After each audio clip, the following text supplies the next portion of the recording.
Welcome back to Morning in America. NATO allies are joining the U.S. in positioning military resources to deploy if Russia invades neighboring Ukraine. Now, the Pentagon on Monday ordered up to 8,500 American troops to be ready to move into Eastern Europe.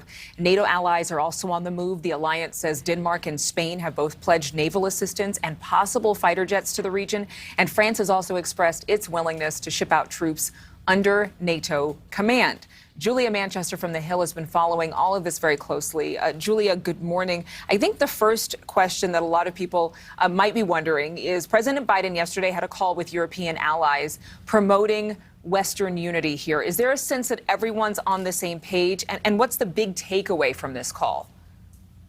Well, good morning, Adrienne. That is certainly what the sense we got from the White House was, that there was unity among the NATO allies in how to respond to Russia. You obviously heard about a number of those countries you just mentioned really positioning their troops and starting to get prepared. Yesterday, Defense Secretary Lloyd Austin said that he's ordered about 8,500 U.S. troops to be prepared as well and to be ready to respond to any sort of action that is taken. So clearly there is a sense of unity here in how these countries are responding. And I think that is very much meant to send a message to Russia, which is very much the point of NATO and that alliance. So we'll have to see how Vladimir Putin responds. You know, we've heard that the Russians have said that they are not trying to invade Ukraine. However, the pattern over the past number of years would suggest otherwise, and the fact that there are a number of troops along the border and in neighboring countries like Belarus, that definitely is telling a very different story. Well, it is interesting just seeing all of this coalesce. It sounds like wartime, but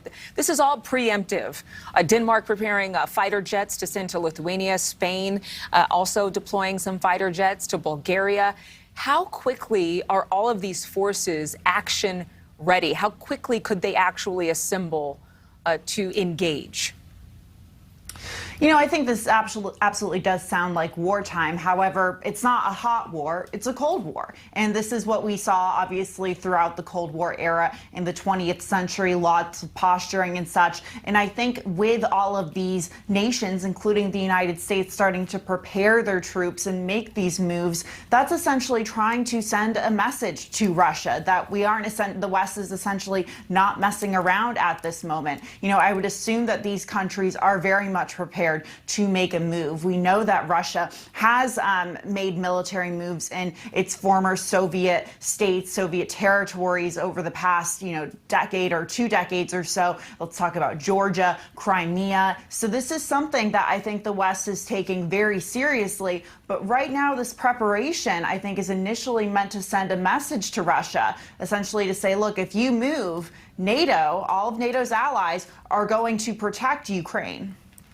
One more question for you, Julia. There are some leaders within the European Union who have warned of igniting global panic by getting all of these military forces lined up. How does this not cause alarm?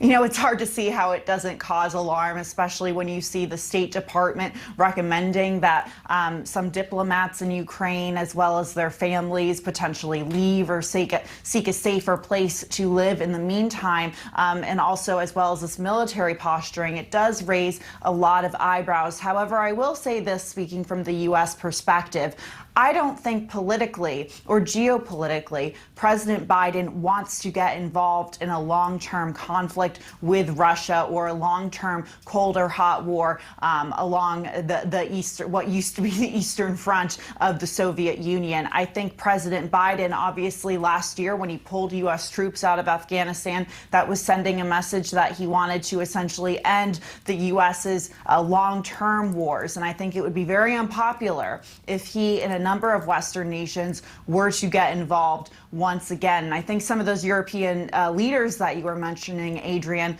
would not be happy with that move from the Biden administration as well. All right, Julia, thank you as always. Thank you, Adrienne. Seems like things are getting really complicated there, but let's thank you so much for watching. Make sure to click on the red subscribe button below so you can get more of NewsNation's fact-driven, unbiased coverage.